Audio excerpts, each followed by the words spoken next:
Student, आज का जो टॉपिक है that is about relationship of the biology with other science. Biology की रिलेशन दूसरी साइंसेस के साथ कैसी है और बायोलॉजी का नॉलेज कितनी वुसअत रखता है। इस टॉपिक में हम देखेंगे कि बायोलॉजी का जो रिलेशन है डिफरेंट साइंसेस के साथ, जो डिफरेंट साइंसेस हैं वो किस तरह बायोलॉजी के साथ रिलेट करके इल्म की वजाहत करते हैं। जिस तरह बायोलॉजी का रिलेशन डिफरेंट साइंसेस के साथ हो तो हम कहते हैं इस तरह की साइंसेस को, इस तरह की स्टडी को हम कहते हैं इंटरडिसिप्लिनरी साइंसेस।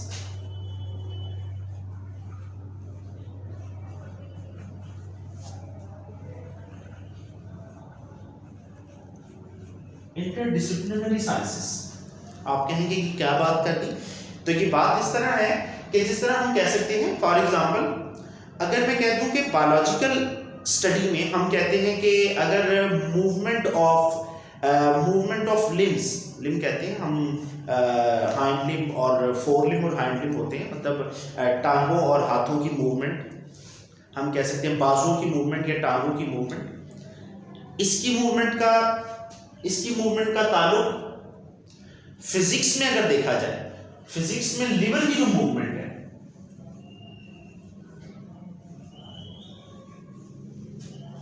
लिवर जिस असूल पे काम करता है उसका, और जो बायोलॉजी है, बायोलॉजी में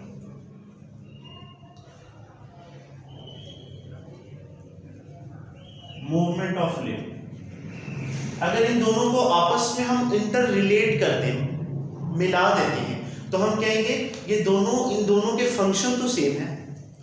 तो हम कहेंगे इस तरह की फिजिक्स को, इस तरह की साइंसेस को हम कहते हैं इंटरडिसिप्लिनरी साइंसेस कहते हैं। और बायोलॉजी इस मैदान में, बायोलॉजी जो है बजाते खुद, बायोलॉजी का जो सब्जेक्ट है वो डिफरेंट दूसरी साइंसेस के साथ भी रिलेशन बना रहा है। अगर मैं सबसे पहले बात करता हूँ, the first of all chemistry की बात करता हूँ, तो अगर हम केमिस्ट्री में देखते हैं डिफरेंट केमिकल रिएक्शन के बारे में पढ़ते हैं, डिफरेंट केमिकल कंपाउंड के बारे में पढ़ते हैं केमिस्ट्री में, केमिकल रिएक्शन के बारे में, केमिकल कंपाउंड के बारे में पढ़ते हैं डिफरेंट। तो अगर हम कहें कि जी केमिस्ट्री या केमिकल रिएक्शन को बायो के साथ इंटर रिलेट कर दें, केमिस्ट्री को जब हम बायो के साथ रिलेट कर दें तो बायोलॉजी की नई शाख बन जाएगी, दैट इज कॉल्ड बायोकेमिस्ट्री। हम उसको कहेंगे कि बायोकेमिस्ट्री है। तो आप कहेंगे सर मिसाल भी बताएं, तो हम पहले तो उसको डिफाइन इस तरह करेंगे, it deals with the study of the biochemistry. क्या है? It deals with the study of the chemical compound, chemical compound के बारे में डील्स करेगी और हमें बताएगी कि केमिकल कंपाउंड्स के बारे में बताएगी, और chemical reaction which is taking place the living organisms, living organisms में होने वाले केमिकल रिएक्शन को बताएंगे। हम ऐसे भी कह सकते हैं कि अगर हम लिविंग ऑर्गेनिज्म में प्लांट की बात कर लें तो हम कह सकते हैं कि जो प्लांट में होने वाला फोटोसिंथेसिस का अमल है या रेस्पिरेशन का अमल है, वो भी बायोकेमिस्ट्री का ही मरहूम मिन्नत है। हम कह सकते हैं फोटोसिंथेसिस और रेस्पिरेशन, जिसमें हमने फोटोसिंथेसिस के दौरान हम कहते हैं, फोटोसिंथेसिस के दौरान प्लांट्स अपनी क्या फूड तैयार करते हैं, फूड तैयार करते हैं, और फूड में जिसको हम कहते हैं ग्लूकोज तैयार करते हैं, और ग्लूकोज का फार्मूला C6H12O6 है। तो ये प्लांट के लिए फूड है, लेकिन ये केमिकल प्रोसेस के जरिए से बनी है। तो ये केमिकल प्रोसेस, केमिस्ट्री तो इन्वॉल्व है, लिविंग ऑर्गेनिज्म में हो रही है, लेकिन केमिस्ट्री तो इन्वॉल्व है। तो हम कहेंगे ये इस तरह की ब्रांच जो हमें केमिकल कंपाउंड से रिलेटेड बता दे, केमिकल रिएक्शन से रिलेटेड बता दे, तो बायोलॉजी की ऐसी ब्रांच, बायोलॉजी की ऐसी स्टडी को हम बायोकेमिस्ट्री कहते हैं। क्या कहते हैं? बायोकेमिस्ट्री कहते हैं। अच्छा जी, तो सबसे पहले हम देखते हैं बायोकेमिस्ट्री को, तो हमने देख लिया। अब सेंटर में आप देख सकते हैं जिस तरह हमने ऑलरेडी सारी डिस्कशन की थी, डिफरेंट साइंसेस की हमने डिस्कशन की थी हमने लास्ट लेसन में अपने, उसमें हमने डिफरेंट ब्रांचेस को देखा था। तो बायोलॉजी का ये टॉपिक हमें बताता है कि knowledge of biology is not a limited knowledge. Biology का जो नॉलेज है वो लिमिटेड नहीं है। जिस तरह इसकी डिफरेंट डिवीजन और ब्रांचेस को हमने ऑलरेडी डिस्कस किया था, तो उसके बाद ये जो टॉपिक है ये बता रहा है कि बायोलॉजी डिफरेंट साइंसेस को भी अपने साथ रिलेट करवा दे। जिस तरह बायो का केमिस्ट्री के साथ ताल्लुक, उसको हमने बायोकेमिस्ट्री कह दिया। अब हम चलते हैं जियोग्राफी की तरफ चल जाते हैं। जियोग्राफी,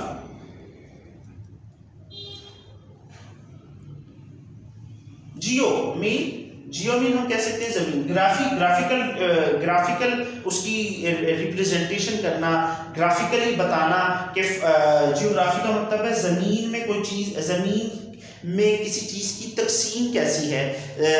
अगर हम जियोग्राफी के नॉलेज को बायो के साथ रिलेट करते हैं तो साइंटिस्ट कहते हैं बायो की ऐसी शाख जो जियोग्राफी के साथ रिलेट कर जाए उसको हम कहते हैं बायोजियोग्राफी। क्या कहते हैं? बायोजियोग्राफी।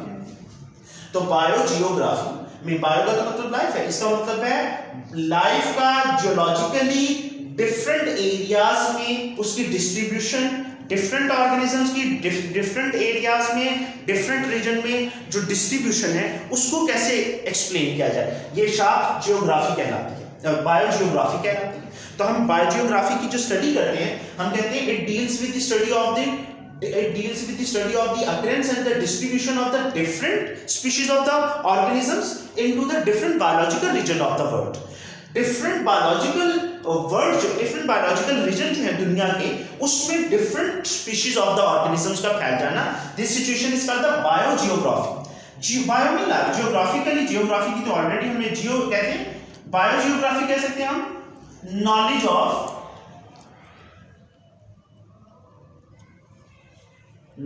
लैंड या नॉलेज ऑफ अर्थ या नॉलेज ऑफ रीजन भी कह सकता हूँ ना, मैं रीजन का नॉलेज भी कह सकता हूँ।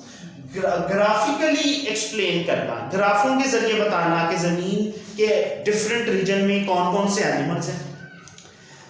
अगर मैं बात करता हूँ से for example, that is the common example which is called the panda. Panda की सिचुएशन की अगर हम बात करते हैं, पांडा जो है, पांडा की स्पीशीज है वो पूरी दुनिया में जस्ट चाइना के पास पाई जा रही है। इसका मतलब है उसका जो मस्कन है या हैबिटेट है दैट इज चाइना। तो डिफरेंट स्पीशीज तो है, पांडा की स्पीशीज दूसरी तमाम स्पीशीज से कंप्लीटली डिफरेंट है। तो चाइना की स्पीशीज पांडा की स्पीशीज जो है दूसरी तमाम स्पीशीज से डिफरेंट है, तो लेकिन उसका जो मस्कन और हैबिटेट है वो कौन है? चाइना है। चाइना, इसका मतलब है क्लाइमेटिक सिचुएशन जो होगी चाइना की वो भी डिपेंड करता है उस पर, क्लाइमेटिक सिचुएशन पे डिपेंड करता है, टेम्परेचर की सिचुएशन पे, आबो हवा की सिचुएशन पे डिपेंड करता है, उस रीजन के जो है वो टेम्परेचर पे, उस रीजन के हम कह सकते हैं मौसमों पे भी डिपेंड करता है कि डिफरेंट जो स्पीशीज हैं उनका डिफरेंट तरह का हैबिटेट है। सिंध के जो दरिया हैं वहां पर इंडस डॉल्फिन पाई जाती है, पूरी दुनिया में और कहीं नहीं पाई जाती। इसका मतलब है वो उसका मस्कन है। वो बाजार दूसरी बात है कि इंडस डॉल्फिन का भी वो भी इंडेंजर स्पीशीज में आ रही है, इसका मतलब वहां पर भी खात्मा हो रहा है इंडस डॉल्फिन का, जो कि हमारा एक विरसा भी कह सकते हैं कि ये हमारा अल्लाह ताला ने हमारे पानियों में उसका हैबिटेट था।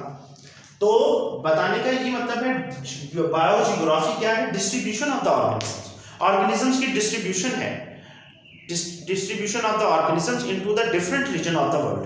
डिफरेंट रीजन में डिफरेंट ऑर्गेनिजम्स का डिफरेंट रीजन में सर्वाइव करना, that is called the biogeography. तो ये बायो से रिलेट कर रहे हैं। इसका मतलब है बायोलॉजी लिमिटेड तो नहीं रही, हर एक के साथ अपने रिलेशन को बढ़ा रही। इस वजह से इस टॉपिक को मैंने क्या कहा था, रिलेशनशिप ऑफ द बायोलॉजी। ये रिलेशनशिप क्या है? रिलेशनशिप मैं इसको किस तरह ताल्लुक को भी कह सकता हूं, बल्कि इसका मीनिंग ताल्लुक ही है।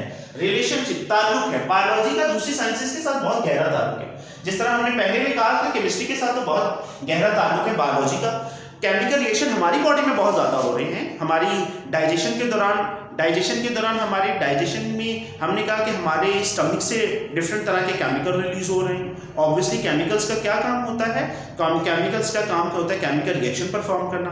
हमने फूड के पार्टिकल इनटेक किए जिसकी डाइजेशन के लिए अल्लाह ताला ने हमारे स्टमक को हुक्म दिए कि वो HCl को खारिज करता है। इसकी एक्सप्लेनेशन हम इंशाल्लाह अगले चैप्टर्स में देखेंगे। तो वो बायोकेमिस्ट्री कहला रहा है। अब आ रहा है बायोजियोग्राफी। जिस तरह मैंने कहा डिफरेंट डिस्ट्रीब्यूशन है, तकसीम है, ऑर्गेनिजम्स की तकसीम आ रही है। इसका मतलब है डिफरेंट ऑर्गेनिजम्स का डिफरेंट रीजन में सर्वाइवल होगा। मैं ह्यूमन की बात करूँ, हम अंटार्कटिका रीजन में नहीं सर्वाइव कर सकते। से फॉर एग्जांपल हम पंजाब के रीजन के लोग एकदम से अंटार्कटिक रीजन में चले जाएं the survival is impossible, we can say that survival ही इम्पॉसिबल होगा, हम मर जाएंगे, ठीक है, हम मर जाएंगे, हमारे मरने की चांस है, क्योंकि हमारा जो हैबिटेट है, हमारा जो क्लाइमेट है, हम उसके मुताबिक अपने आप को ढाल भी लेते हैं, लेकिन जो शदीद इन्वायरमेंट है, क्लाइमेटिक रीजन हम कह सकते हैं कि अगर एंटार्कटिक रीजन का, जहाँ पर तो लाइफ पॉसिबल ही नहीं है ना, वहाँ पर हम जो है वो हमारी तो डेथ हो जाएगी। तो उसके बाद अगर हम दूसरी ब्रांच को देखते हैं, दैट इज कॉल्ड फिजिक्स। जिस तरह ऑलरेडी मैंने हल्का सा टच किया था, फिजिक्स के अंदर हम देखते हैं डिफरेंट तरह के इंस्ट्रूमेंट की मूवमेंट देखते हैं, नट और पाना भी देखा होगा आपने, उसके बाद लीवर की मूवमेंट भी देखी होगी आपने। तो साइंटिस्ट कहते हैं जो ये लीवर की मूवमेंट है, ये जो लीवर की मूवमेंट है ना, फिजिक्स के अंदर आप पढ़ते हो लीवर की मूवमेंट, तो इसकी मूवमेंट का ताल्लुक और ह्यूमन की मूवमेंट का ताल्लुक भी कैसे हो, ह्यूमन की बाजुओं और टांगों की मूवमेंट क्या लो, सिर्फ ह्यूमन की बात हो ना करो, फिर एनिमल की बात करो, ठीक है। एनिमल की मूवमेंट का ताल्लुक भी लिवर की जो एक्शन है उससे मिलता जुलता है, लिवर की मूवमेंट से मिलता जुलता है।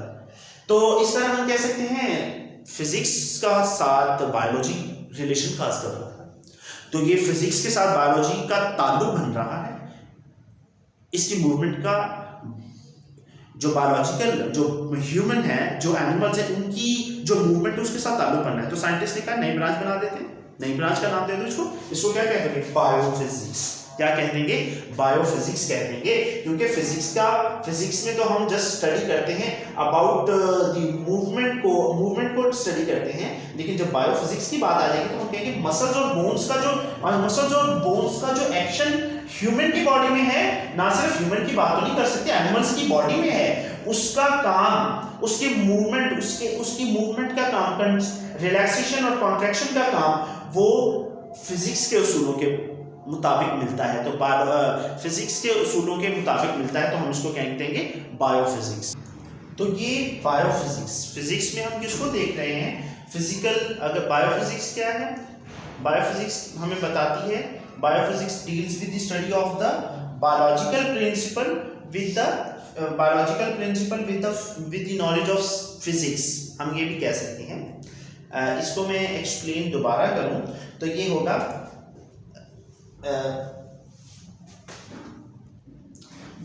इस तरह बायोलॉजी जो है, जिस तरह डिफरेंट साइंसेस के साथ रिलेट कर रही है, फिजिक्स के मैदान में भी उसने, फिजिक्स के मैदान के साथ भी बायोलॉजी का एक वसी स्कोप है, जिसको हम ये कह सकते हैं, जो फिजिक्स वो जो बायोलॉजी की शाख है वो कहलाती है बायोफिजिक्स। तो हम कह सकते हैं बायोफिजिक्स हमें बताती क्या है, तो बायोफिजिक्स हमें बताती है, deals with the study of the principle of physics को बताती है।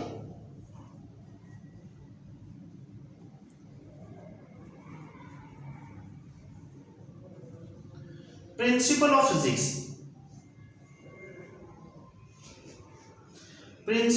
Physics which relate to the biological phenomena. तो प्रिंसिपल फिजिक्स के प्रिंसिपल जो बायोलॉजिकल फिनोमिना के साथ रिलेट कर रहे हैं, मिल रहे हैं ना। जिस तरह हमने कहा, इसमें स्टार्टिंग में कहा था लिवर की मूवमेंट भी कह सकते हैं क्या, एनिमल के केस में लिम्ब की मूवमेंट दोनों रिलेट कर रहे हैं। इसको हम कह सकते हैं ये जो बायोलॉजी की शाख है, ये जो बायोलॉजी का जो ये रिलेशन है दूसरी साइंसेस के साथ, ये कहलाएगा बायोफिजिक्स। आगे हम चलेंगे बायो इकोनॉमिक्स की तरफ चलेंगे। आपने देखा होगा स्टूडेंट इकोनॉमिक्स की फील्ड में जाते हैं, इकोनॉमिक्स मतलब हिसाब किताब, इकोनॉमिक्स जो होते हैं वो हमारे स्टूडेंट पढ़ के बैंक की जॉब भी कह सकते हैं। बैंकिंग के अंदर प्रॉफिट, नफ़ा नुकसान के बारे में, बिजनेस के बारे में ये शाख हमें बताती है। तो बायोलॉजी की शाख इकोनॉमिक के साथ भी रिलेट कर रही है, तो इसको हम कहते हैं बायो इकोनॉमिक्स कहते हैं। ये हमें किसके बारे में बताती है, it deals with the study of the biological phenomena in the economic point of view. Biological phenomena जो है उनको इकोनॉमिक पॉइंट ऑफ व्यू से बताना, वो बायो इकोनॉमिक्स की बात आ जाएगी। मिसाल के तौर पर हम कह सकते हैं बेनिफिट और लॉस के बारे में बताना।